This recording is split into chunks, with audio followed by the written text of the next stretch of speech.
Hello friends, मैं आपका mentor ए के सिंह और आज फिर हम अपने BLIS 02 को देखेंगे। और BLIS 02 में आज हमें क्या देखना है, लास्ट टॉपिक है हमारा लेसन नंबर 3 का, यानी कि कार्मिक नियोजन के बारे में जानना है। तो समय व्यर्थ न करते हुए चलिए शुरू करते हैं। सबसे पहले क्या करना है, वीडियो को लाइक करना है, चैनल को सब्सक्राइब करना है, वीडियो को ज़्यादा शेयर करना है, टेलीग्राम ग्रुप को ज्वाइन करके रखना है। तो चलिए शुरू करते हैं।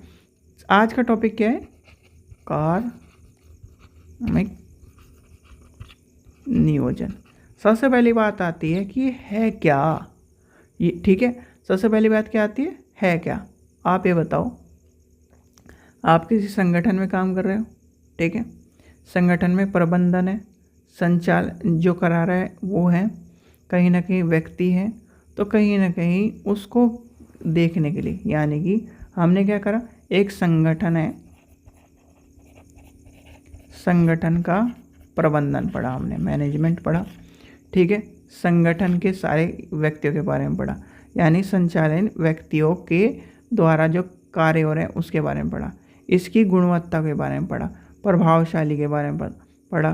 तो यही कहीं ना कहीं जो कार्य करते हुए व्यक्ति होते हैं और कहीं ना कहीं जो चीज़ें आती हैं वो सब चीज़ों को लेके चला जाता है, ठीक है।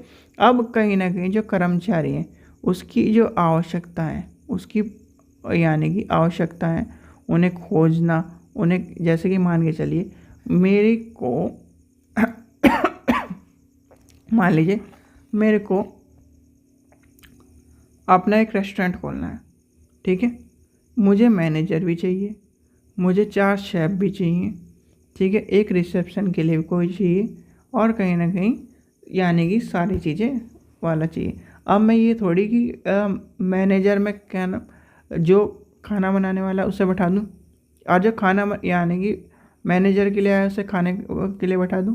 तो ये सब चीज़ें क्या है, यानी कि जो कर्मचारी है उसको हमें खोजना, उसकी जो प्रशिक्षण है, चयन करना, उसका क्या है, प्रबंधन करना, उसका उत्तरदायित्व, उसके मानव शक्ति का नियोजन, संगठन को सफलता के लिए उसे क्या क्या करना है। जैसे कि मान के चलिए भाई आप मैनेजर हो, यहाँ पर सारी चीज़ें की जितनी भी हैं आपके अंडर में मैनेज होंगी, ये सब चीज़ें आपने बता दी। तो कहीं ना कहीं संगठन यानी कि जो मानव शक्ति है उसको नियोजन के संगठन के सफलता को प्रभावित करने के लिए तो कर रहा है। अब क्या है भाई, काम किस लिए आ रहा है, यानी कि हम उसे सैलरी किस लिए दे रहे हैं, ये नहीं कि सैलरी क्या है वो काम करने, सैलरी हम इसलिए दे रहे हैं क्योंकि वो हमारे काम को कर रहा है, यानी कि संगठन के काम को कर रहा है। तो इस चीज़ का भी ध्यान रखना कि ये आपका कार्मिक नियोजन के बारे में आती है, बात समझ में आएगी। अब कार्मिक नियोजन की अर्थ और परिभाषा समझ लीजिए, यानी कि अर्थ एवं परिभाषा। देखो, परिभाषा और अर्थ के सीधे सीधे आपको मैंने समझा दिया। देखो, कार्मिक नियोजन का अर्थ है मानव संसाधनों को सही मात्रा में सही स्थान पर उपयोग करना। मतलब भाई मैं लाइब्रेरियन हूँ या मैं क्या है, टीचर हूँ, तो भाई टीचर के काम के लिए ही उपयोग, यानी कि सही मात्रा में, ध्यान एक चीज़ से समझ लेना, सही मात्रा में, यानी कि आपको नमक अगर खाने में डालना है तो यानी कि इतना ही डालिए, अगर उससे ज़्यादा डाला तो वो क्या है, बेकार हो जाएगा। सही मात्रा हो गई, यानी कि व्यक्ति की जो सही मात्रा है, यानी कि अगर वो 10 किलो वज़न उठा सकता है तो उसे 10 किलो ही वज़न उठाने के लिए रखो, 11 किलो उठाने के लिए नहीं रखो, यानी कि उसकी सही क्षमता को जानो, सही मात्रा को जानो। अब सही मात्रा है, यानी कि एक आदमी है, शेफ़ है, अब मैं उसे क्या कर रहा हूँ, जैसे कि अभी मैंने बताया उसे मैं मैनेजर के बैठा रहा हूँ, तो क्या है, यानी कि सही मात्रा होगी। अब सही उसे स्थान पे बैठाना है मुझे, तो सही मात्रा, सही स्थान, उसकी उपयोगिता, उसकी उचित यानी कि जो उसकी क्षमता है वो, उसके प्रयोग, उसकी विकास करने की क्षमता। तो ये सारी चीज़ों को ध्यान में रखते हुए जो कहीं ना कहीं विभिन्न प्रकार के जो कार्मिक की आवश्यकता होती है उसको कहीं ना कहीं हम लेके चलते हैं, ठीक है। तो यानी कि एक कार्मिक जिसका अर्थ कार्य करने वाले व्यक्ति से होता है, किस किस से होता है, व्यक्ति से होता है। इस चीज़ का ध्यान रखना। देखो, कार्मिक नियोजन कुछ नहीं है, सीधे सीधे भाई जो आदमी काम कर रहा है, ठीक है। और भी आसान समझो, ये क्या है, ये ऑफिस है, 100 आदमी काम कर रहे हैं, तो 100 आदमी इसके कार्मिक नियोजन है, ठीक है। क्या है, कार्मिक नियोजन है, क्योंकि इसको उसी हिसाब से भर्ती किया गया है, उसकी क्षमता के साथ से, उसकी एलिजिबिलिटी के साथ से, तो वो क्या है, कार्मिक नियोजन है। इतना क्या है, लफड़ाईबाजी मत समझो कि क्या है, ये है फलाना है ढिगड़ा है, वो मत समझो। सीधे सीधे क्या है, जो आदमी संगठन है, संगठन के अंदर जो काम कर रहे हैं उसके कार्मिक नियोजन है। सफाई वाला क्या है, उसकी सफाई को की स्किल को देख के उसे सफाई का काम दिया गया है। जो रिसेप्शन पे है उसके रिसेप्शन की स्किल को देखते हुए उसे काम दिया गया है। जो क्या है लाइब्रेरियन है, उसके लाइब्रेरी की एलिजिबिलिटी को देख के उसे काम दिया गया है। तो कहीं ना कहीं ये क्या है, कार्मिक नियोजन है।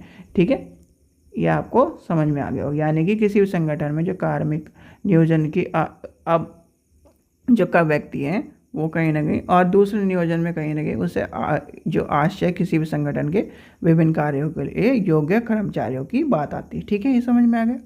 अब किसी भी संगठन में कार्मिक नियोजन के आशय को प्रबंधन विज्ञान जो है एक शाखा के रूप में देखता है। यानी कि जैसे क्या है, आप कहीं भी भर्ती होंगे, यानी कि मान लीजिए आपके भर्ती हुए तो आपका एग्ज़ाम हुआ रिटन, मान लीजिए आप लाइब्रेरी की बात कर रहे हो, आपका क्या एग्ज़ाम हुआ, और वो अगर मान लीजिए इंटरव्यू है तो आपका इंटरव्यू लिया गया, भाई आप क्या है एलिजिबल हो, तो क्या हुआ, आपको भर्ती कर लिया गया। तो ये आपका क्या है, कार्मिक नियोजन की बात है। कार्मिक नियोजन क्या है, एक विज्ञान पर चलता है, तो ये आपको पता होना चाहिए। एक डेफिनेशन लिख लीजिए, जैसे कि आपको पता होना चाहिए। देखिए कार्मिक नियोजन क्या है, कार्मिक नियोजन एक उपक्रम है जो कहीं ना कहीं मानव संसाधन अधिग्रहण और उपयोगिता विकास तथा उनके अनुसर एक तरह से अनुरक्षण की व्यू रचना है। क्या है, व्यू रचना है।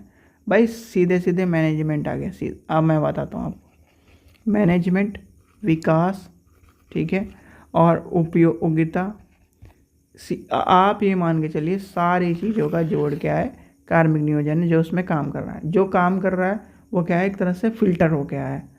क्या है, फिल्टर हो गया है। जैसे आपने CV दिया, अच्छा आप लाइब्रेरियन हो, आपने कहीं लाइब्रेरी ज्वाइन करी थी, या फिर आपने काम किया है पहले, आपने कहा जी मैंने 2 साल XYZ इंस्टीट्यूट में काम करा। अच्छा, और वहीं पर एक आदमी क्या है, वो क्या कह रहा है, फ्रेशर है, कुछ नहीं आता उसे। ठीक है, वो कहने लगा कि मुझे कुछ नहीं आता। आपके पास 2 साल का एक्सपीरियंस है। ठीक है, अब यहाँ पर कहानी कहाँ पलटेगी, जब आपका क्या है, यहाँ पर क्या है, इसे नंबर मिल गए 20, इसे मिल गए 50।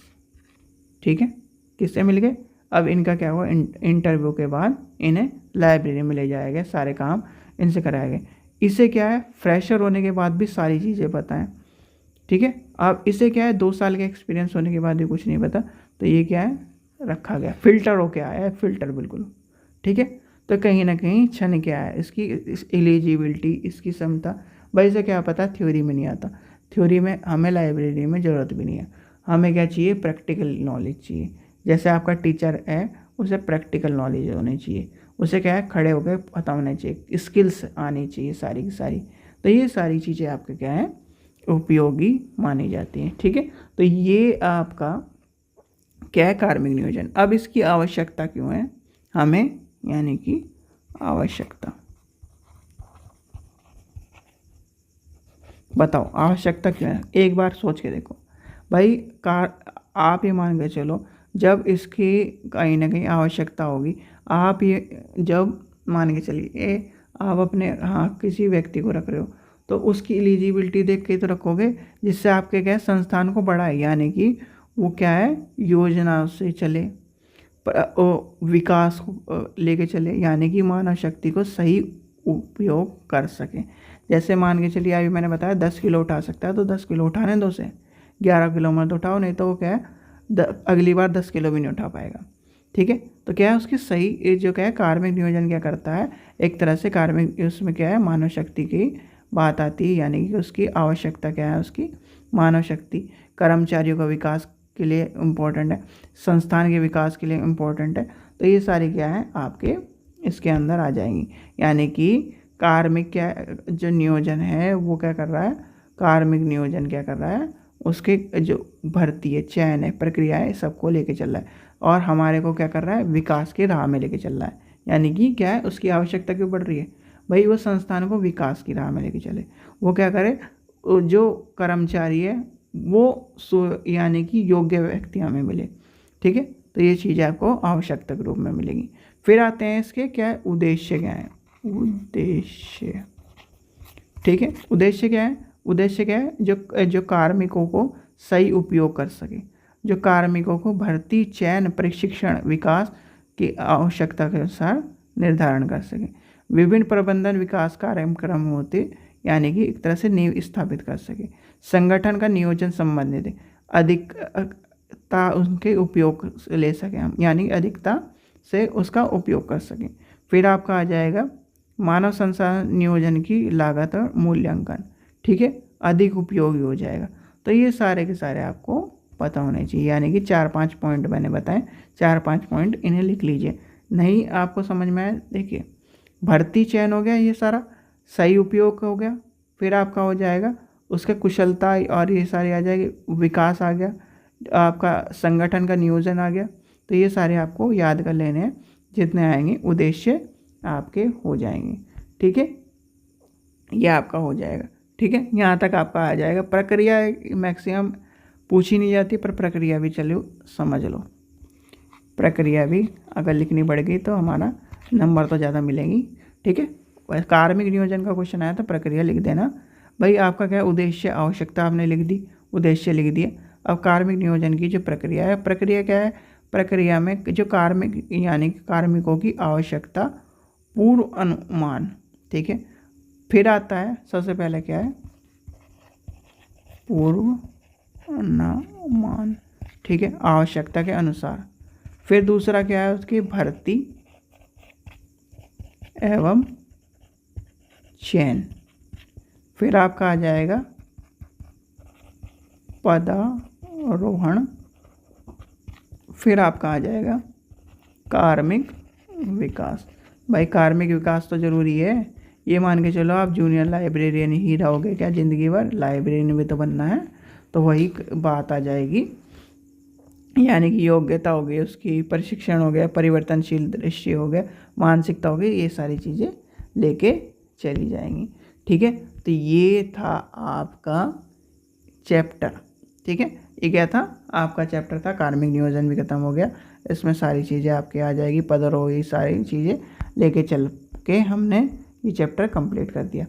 मैक्सिमम मैं पहले ही बता चुका हूँ, मानव संसाधन से थ्योरी में मैक्सिमम अगर आएगा तो छोटा क्वेश्चन आएगा, अगर आ गया आपको सारे चैप्टर पढ़ा दिया गया है, आपको लिख देना है। ठीक है, अब ये मत कहना कि क्या है कि आपने चैप्टर तो इतना लंबा करा दिया पर इसका क्वेश्चन आप कह रहे हो कि आता नहीं है। क्वेश्चन भैया सीधे सीधे मैंने पहले भी कहा था, पहले 3-4 जो चैप्टर जो अभी मैंने पढ़ाए हैं, या आपके जीवन में, यानी कि आप बिलीव करो, बिलीव के बाद लाइब्रेरी ज्वाइन करो, बिलीव के बाद अपनी लाइब्रेरी खोलो, उसमें भी आपको सहयोग देंगे।